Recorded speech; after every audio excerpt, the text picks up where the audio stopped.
Hello viewers. तो आज की क्लास में हम अलजेब्रा से एक इम्पॉर्टेंट और कॉन्सेप्चुअल प्रॉब्लम सॉल्व करेंगे। राइट। तो यहाँ पर हमें एक एक्सप्रेशन दिया हुआ है और उस एक्सप्रेशन की हमें मैक्सिमम वैल्यू फाइंड आउट करनी है। राइट। तो इस प्रॉब्लम को हम डिफरेंट मेथड से सॉल्व कर सकते हैं, लेकिन यहाँ पर जो हम मेथड यूज़ करेंगे वो मेथड थोड़ा सा डिफरेंट होगी। राइट। तो चलिए देखते हैं वो किस तरीके से हम यहाँ पर इस एक्सप्रेशन की मैक्सिमम वैल्यू फाइंड आउट करेंगे। तो यहाँ पर x और y हमें पॉजिटिव रियल नंबर्स दे रखे हैं और m और n जो हैं वो पॉजिटिव इंटीजर्स होंगे। Right. So we have to find the maximum value of this expression. So let us start. तो चलिए सबसे पहले हम क्या करते हैं कि इस एक्सप्रेशन को थोड़ा सा हम सिंप्लीफाई कर लेते हैं। राइट। तो कैसे करेंगे, तो इस एक्सप्रेशन को हम इस तरीके से लिख सकते हैं। अगर हम x की पावर m को 1 प्लस एक्स की पावर 2m के डिनोमिनेटर में ले जाएं और y की पावर n को 1 plus Y raise to 2n के डिनोमिनेटर में ले जाएंगे, तो देखिए क्या बनेगा। हमें मिल जाएगा 1 over 1 plus X raise to 2m divided by X raise to m, और यहाँ पर हमें मिल जाएगा 1 plus Y raise to 2n divided by Y raise to n। Right. तो चलिए अब इसको थोड़ा सा सिंप्लीफाई करते हैं और यहाँ पर इसे ब्रेक करते हैं। तो हम इसे लिख सकते हैं ऐसे, यहाँ पर ब्रेक करेंगे और यहाँ पर भी ब्रेक करेंगे। 1 over X raise to m plus X raise to 2m over X raise to m, और यहाँ पर हम लिख सकते हैं इसे 1 over Y raise to n plus Y raise to 2n divided by Y raise to n। Right. तो इसे फर्दर हम लिख सकते हैं 1 over X raise to m plus यहाँ पर 2m माइनस m जो होगा वो m हो जाएगा, तो हमें x रेज टू m मिल जाएगा। और यहाँ पर हमें 1 over y raise to n, यहाँ 2n माइनस n हो जाएगा, तो y रेज टू n मिल जाएगा। राइट।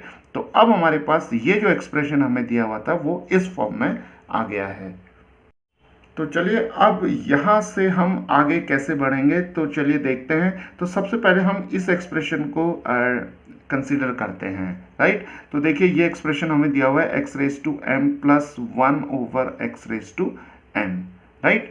तो अब देखिए अगर यहाँ पर हम अरिथमेटिक मीन और ज्योमेट्रिक मीन की जो उनके बीच में जो इनइक्वालिटी है, अगर उस रिजल्ट को हम यहाँ पर AMGM इनइक्वालिटी का यूज़ करें, तो हमें मालूम है कि जो अरिथमेटिक मीन होता है कोई भी दो पॉजिटिव नंबर्स का, तो वो उनके ज्योमेट्रिक मीन से या तो बड़ा होगा या उसके इक्वल होगा। राइट।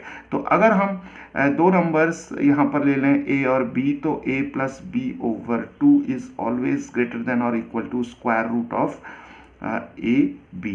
राइट। तो इसका हमें यहाँ पर यूज़ करेंगे और इस इनइक्वालिटी का यूज़ हम पहले इस एक्सप्रेशन पर करेंगे और उसके बाद इस एक्सप्रेशन पर करेंगे। तो चलिए पहले इस एक्सप्रेशन को ले लेते हैं। तो यहाँ पर इस क्वांटिटी को हम a मान लेते हैं x की पावर m और b मान लेते हैं 1 over x raise to m। Right. और a और b की ये वैल्यूज़ यहाँ रखते हैं, तो देखिए हमें मिलेगा x raise to m plus 1 over x raise to m divided by 2 मिल जाएगा, ग्रेटर देन और equal to square root of x raise to m times 1 over x raise to m। Right. तो यहाँ पर ये दोनों कैंसिल हो जाएंगे, तो हमें मिल जाएगा x raise to m plus 1 over x raise to m divided by 2 is greater than और equal to square root of 1, तो ये 1 आ जाएगा। तो x raise to m plus 1 over x raise to m is greater than और equal to 2। Right. और similarly अगर हम यहाँ पर y रेज टू n और 1 over y raise to n के लिए अगर हम इस इनइक्वालिटी का यूज़ करेंगे, इसी तरीके से a ले लेंगे हम y raise to n, b ले लेंगे हम 1 over y raise to n, तो y raise to n plus 1 over y raise to n जो हो जाएगा वो ग्रेटर देन और इक्वल टू 2 आ जाएगा। राइट। तो अब हम क्या देख रहे हैं कि यहाँ पर 1 ओवर ये एक्सप्रेशन दिया हुआ है और ये एक्सप्रेशन दिया हुआ है और इन दोनों का प्रोडक्ट दिया हुआ है। राइट। तो ये वाला एक्सप्रेशन जो है वो 2 से ग्रेटर है और उसके इक्वल है। Similarly this expression is also greater than और इक्वल टू 2, राइट। तो चलिए अब इस इनइक्वालिटी को 1 मान लेते हैं, इससे 2 मान लेते हैं, और दोनों को अगर हम यहाँ पर मल्टीप्लाई कर दें तो हमें मिल जाएगा x raise to m plus 1 over x raise to m multiplied y raise to n plus 1 over y raise to n is greater than और इक्वल टू 2 टाइम्स 2 4 हो जाएगा, राइट। और दोनों तरफ अगर हम यहाँ पर रेसिप्रोकल ले लेंगे तो हमें मिल जाएगा 1 over x raise to m plus 1 over x raise to m, और यहाँ पर y raise to n plus 1 over y raise to n मिलेगा।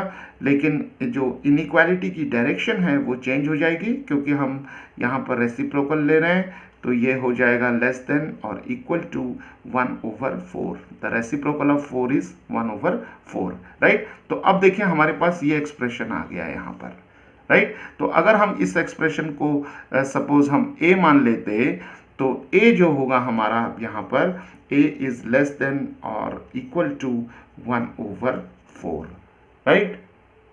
तो अब हम इस इनइक्वालिटी से ये रिजल्ट क्लेम कर सकते हैं कि ये जो एक्सप्रेशन हमारे पास दिया हुआ है, this expression is less than और equal to 1 over 4, so therefore the value of a, that is this expression, cannot exceed above 1 over 4, right? So the maximum value of this expression is equal to 1 over 4, right? तो इस तरीके से हम जो इस तरीके के जो प्रॉब्लम्स आते हैं उन प्रॉब्लम्स को हम AMGM की जो इनइक्वालिटी है उससे सॉल्व कर सकते हैं, और इस तरीके के क्वेश्चंस के लिए दूसरे मेथड भी अवेलेबल है।